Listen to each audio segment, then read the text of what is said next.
It was a gift, tucked away in a dusty antique shop. Liam found it not expecting anything in particular. The diary was bound in dark, worn leather, its pages yellowed with age but completely blank. It felt heavy, as if it held more than just paper. Liam thought it would be a good way to chronicle his new beginning. He paid the shopkeeper a small price for a silent witness to his journey. Little did he know, this diary was far from silent. He took it home, placing it on his nightstand, untouched. In the quiet moments before sleep, his eyes would drift to it. One lonely evening he finally picked it up. He opened it to the first page.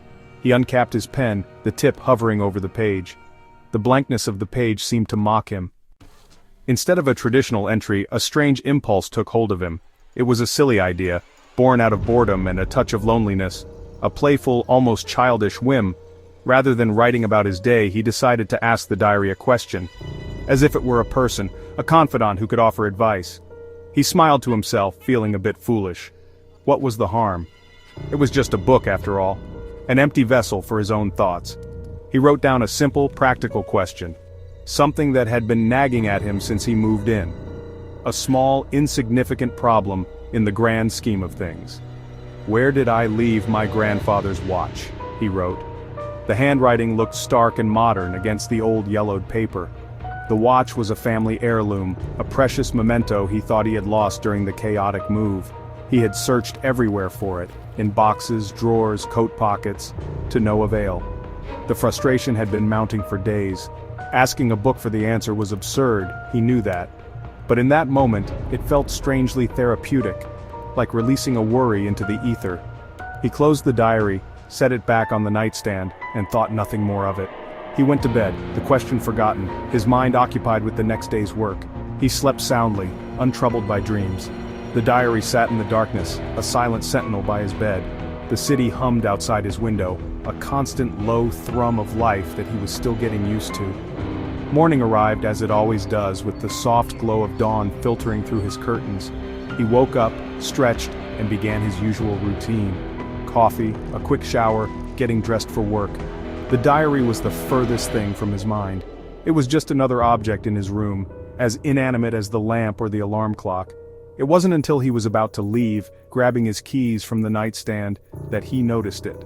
The diary. He picked it up, intending to put it in a drawer and forget about his silly little experiment, but as he held it, he felt a strange sense of curiosity, a pull to just check, to see his own handwriting on that first page one more time. He opened the cover, his thumb flicking to the first entry. He expected to see his own question, and nothing more. Just empty lines beneath it, but the page was no longer half empty. Below his question, there was an answer, and it was not in his handwriting. The ink was different. Faded, almost ghostly. The script was an elegant, looping cursive, the kind of penmanship from a much older generation. It was precise, deliberate, and utterly foreign. Liam's heart began to pound, a frantic, heavy rhythm against his ribs. This had to be a joke, a prank. But who could have done it? He lived alone. The landlord didn't have a key to his dead-bolted door. No friends had been over since he'd bought the book. He read the words, his mind struggling to process what his eyes were seeing. The neat, flowing script formed a sentence that was both simple and impossible. "Inside the lining of your winter coat," it read. Just that. A direct, unequivocal answer. He stood frozen for a moment, the diary clutched in his hand. His breath caught in his throat. It couldn't be. It was simply not possible. He tried to reason with himself, to find a logical explanation. Had he written it himself in a fugue state? Had he been sleepwalking? But he knew his own handwriting. This elegant, almost feminine script was not his, and he certainly didn't remember writing it. His mind raced, searching for a rational foothold in a situation that was rapidly spiraling into the bizarre. With trembling hands, he put the diary down and walked slowly to his closet. It felt like moving through water, every step heavy with a mixture of dread and morbid curiosity. He pulled out the heavy winter coat he hadn't touched since moving from his colder hometown. He ran his hands over the outside, then the inside. Nothing. He felt a wave of relief wash over him. It was a fluke, a weird, inexplicable coincidence. But then his fingers brushed against a loose thread in the lining near the bottom, a small tear he'd never noticed before. Hesitantly, he slipped his fingers inside the rip, and there it was, cool metal against his skin. He pulled it out, his hand shaking so badly he could barely hold it. his grandfather's watch. The silver case glinted in the morning light. It was real. It was there. The relief he had felt moments before was instantly replaced by a profound, bone-deep chill that had nothing to do with the morning air. He stared from the watch in his hand to the open diary on his nightstand. It wasn't a prank. It wasn't a dream.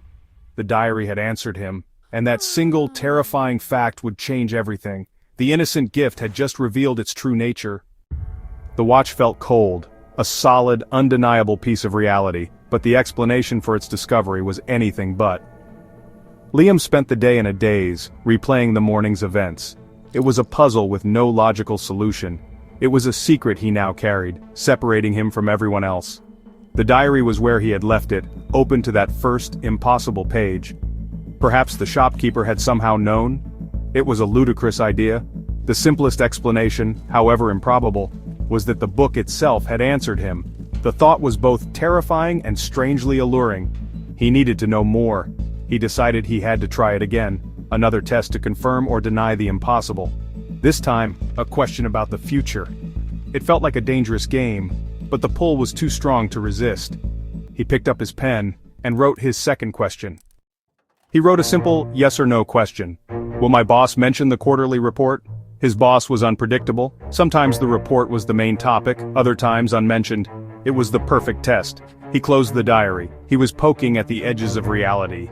Sleep did not come easily that night. If the diary could answer this, it could answer anything. The next morning he woke early and reached for the diary. There it was. No. He went to work feeling like he was living in two realities. His boss began the meeting. And just as the diary predicted, the quarterly report was never mentioned. For him, everything had changed. The diary wasn't a curse but a tool, a guide, a companion offering clarity. Relief washed over him. He'd stumbled upon something extraordinary, seeing its potential benefits. It was a friend. He consulted it regularly, asking practical questions. It was always right. He was never late.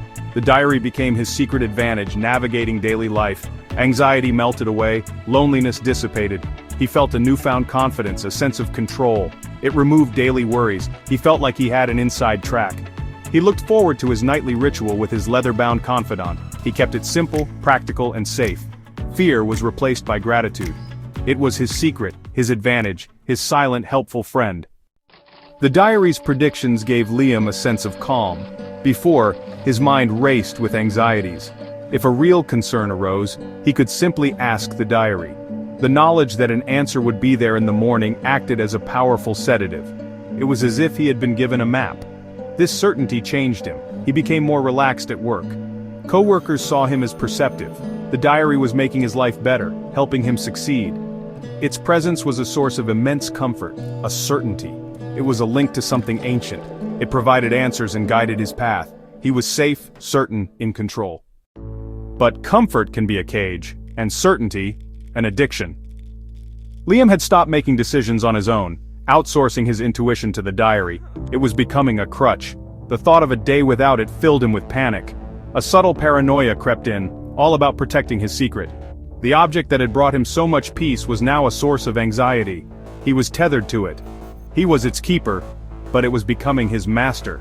He couldn't think of a question to ask. He realized he hadn't made a spontaneous decision in weeks. The thrill of the unknown had been erased. His comfort had come at the cost of his own agency. He closed the diary, determined to go one day without it.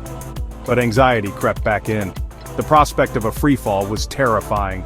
With a sigh, he turned on the light and picked up the diary. He needed to know. He just couldn't help himself. The shift was subtle at first, so subtle in fact that Liam didn't notice it for several days.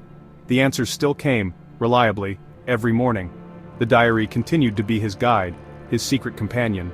But one morning, as he read the answer about a package delivery, he paused. Something was different. The handwriting, the elegant, familiar cursive, seemed slightly altered. The loops were a little tighter, the slant a fraction more severe. It was almost imperceptible, like seeing a familiar face with a different expression. He dismissed it as a trick of the light, or maybe just his imagination. But the next day the change was more pronounced. He had asked about doing laundry. The answer was waiting. No, the machines will be busy. But this time, the script was undeniably different. It was still cursive but sharper, more angular. The graceful loops had been replaced by jagged points. The ink seemed darker, pressed with more force. A small cold knot of unease began to form in his stomach. This wasn't the same hand. The friendly maternal script was gone, replaced by something impatient, almost aggressive. He flipped back through the previous pages, tracing the old writing. It was soft, flowing, and consistent. Then he looked at the last two entries. The transition was jarring. It was as if a different person had taken over the conversation. The thought sent a chill down his spine. Who was this new correspondent? He lived alone. The diary was always with him. There was no rational explanation. He had grown comfortable with the diary's consistency. This new variable shattered that comfort, reintroducing the fear he had worked to suppress. Liam tried to reason with himself. Maybe it was a mood thing. Perhaps the entity's handwriting changed with its moods. It was bizarre, but no more than a diary that writes back. He tried to convince himself it didn't matter as long as the answers were helpful, but he couldn't shake the feeling of dread. The first voice had felt like a gentle guide.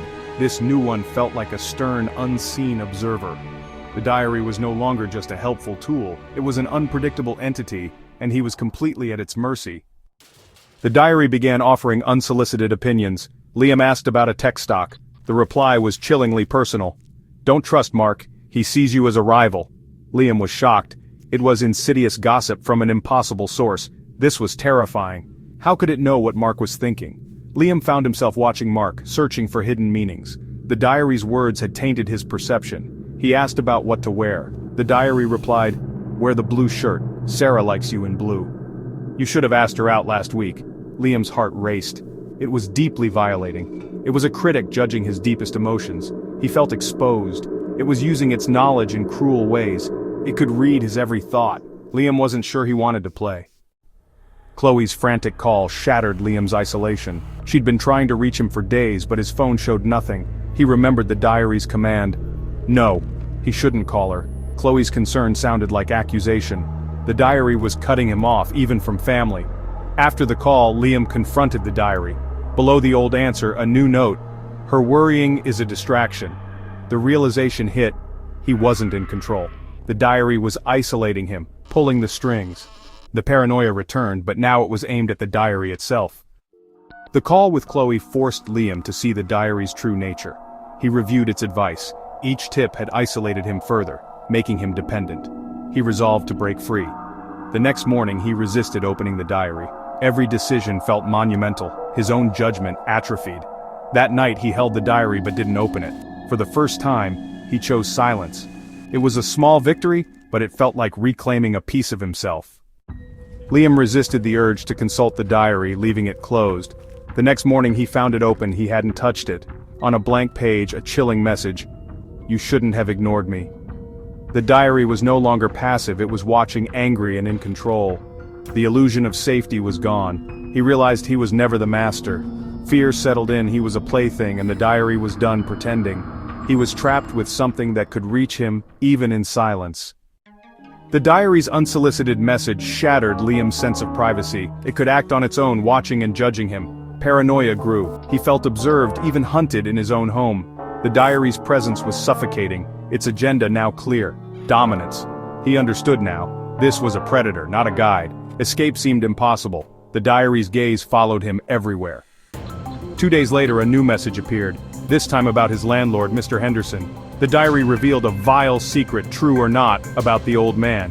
Liam was horrified. The diary was weaponizing secrets, dragging others into its web. He was trapped. If he spoke, he'd sound insane. If he stayed silent, he was complicit. The diary's power extended beyond him, threatening to ruin lives at will. He felt the crushing weight of responsibility for knowledge he never wanted. The diary's reach was growing, and Liam was powerless to stop it. The real-world consequences began to manifest. Liam came home to find a police car outside his building. 2 officers escorted Mr. Henderson away. Someone had tipped them off with details that led them to his landlord. Liam knew where that tip came from. The diary hadn't needed him. This was terrifying. He was merely its audience. It had a reach to influence events independent of him. He was dealing with a force outside reason, orchestrating tragedies. Liam was overcome with guilt. He couldn't watch it dismantle lives for amusement. The fear of what it would do next eclipsed his own. It was a clear danger to everyone he knew. He had to get rid of it. He had to fight back. That night, fueled by fear and adrenaline, Liam decided to destroy the diary. He grabbed the book, its leather cover feeling cold. His plan was simple. He was going to burn it. Fire destroys. He took it outside to the rusty barbecue grill on his small balcony and placed the diary on the grate. He doused it with lighter fluid. He struck a match. The diary caught fire with unnatural speed. The flames burned a strange, sickly green color. On the grill, where the book had been, there was nothing. The diary was simply gone. He had destroyed the monster. He slept more soundly that night than he had in months, a deep, dreamless sleep, free from angular letters and watching eyes. He woke the next morning feeling lighter, as if he had shed a heavy skin. The world seemed brighter, the air in his apartment cleaner. He made coffee, humming to himself, ready to start his life over. The nightmare was finished. He was in control again. As he got ready for work, he walked into his bedroom to grab his keys from the nightstand. And then he froze. The fragile hope in his chest shattered into a million icy shards. The relief drained away, replaced by a cold, bottomless despair. It was there, sitting on his nightstand right where he used to keep it. The diary. It was pristine, undamaged. The dark leather cover showed no signs of being burned. The pages were not charred. It looked exactly as it had the day he'd bought it. It was impossible. He had watched it burn. He had seen it vanish, but there it was, solid and real and undeniably present. He felt a wave of nausea and stumbled backward, his back hitting the wall. This wasn't something he could destroy. This wasn't something he could escape. It was a part of his life now, a permanent fixture of his reality. With a sense of utter dread, he forced himself to approach it. It was open. Of course it was open. A new message was waiting for him, written in the familiar, sharp, angry script. The words were not a threat this time, they were a statement of fact, a declaration of its eternal nature and his eternal bondage. It was a sentence that extinguished the last embers of his hope, leaving him in a darkness more profound than any he had ever known. It was a promise and a curse. He knew in that moment that he would never be free. He was its witness, its property, forever. He read the words, and his world collapsed. The script was neat, precise, and mocking. It was a simple, soul-crushing sentence that would echo in his mind for the rest of his days. It confirmed his deepest fear, the one he had been too afraid to even articulate to himself. The diary was not just a conduit for a malevolent entity, it was the entity itself, and it could not be unmade. The message read, "I am not in the book, I am in the story, and the story is about you." The diary plunged Liam into terror. The evil wasn't contained within the book but woven into his life. He researched the antique shop where he bought it, hoping to find a clue. His search led him to a local historian, Eleanor Vance. He met her in a library, describing the diary. Eleanor's expression shifted to alarm. She spoke of objects from that shop bringing uncanny luck followed by misfortune. She whispered of a bookbinder who shaped history, feeding on despair. Eleanor warned Liam he wasn't the owner but the protagonist. These stories never have happy endings. Liam left the library with his blood running cold. The historian's words had given his personal nightmare a terrifying historical context. He wasn't the first, he was just the latest chapter in a long, dark story. The locket, the music box, the diary, they were all part of the same malevolent legacy. The pattern was undeniable, a period of helpfulness and comfort, designed to create dependence and trust, followed by a slow, methodical dismantling of the owner's life, isolating them, and feeding on their spiraling despair. The diary wasn't just being cruel for the sake of it, it was following a script, a century-old blueprint for psychological torment and destruction. His story was not unique, it was a rerun. Driven by a new, morbid obsession, he began to dig deeper, spending every spare moment in archives and online forums, searching for any mention of these cursed objects. He found scattered accounts, ghost stories, and forgotten police reports that hinted at the pattern Eleanor had described. A suicide note from the 1950s that mentioned a knowing mirror. An unsolved arson case from the 1970s where the sole survivor spoke of a whistling teapot. Each story was different, yet eerily the same. A seemingly innocent object, a series of uncanny predictions, a descent into paranoia and isolation, and a tragic, often violent conclusion. He was reading about his own future. This investigation became his entire life. He stopped sleeping, fueled only by coffee and fear. He barely ate. His work, which the diary had once helped him excel at, now suffered from his complete inattention. He was losing his grip, but he didn't care. The only thing that mattered was understanding the nature of his enemy. He felt a strange connection to the victims of the past, these faceless individuals whose lives had been hijacked and turned into tragic narratives. He saw their faces in his reflection, their despair mirrored in his own eyes. He was no longer just a victim, he was an investigator, the only one who knew the full, terrible scope of the story. But his obsession was exactly what the diary wanted. He could feel it.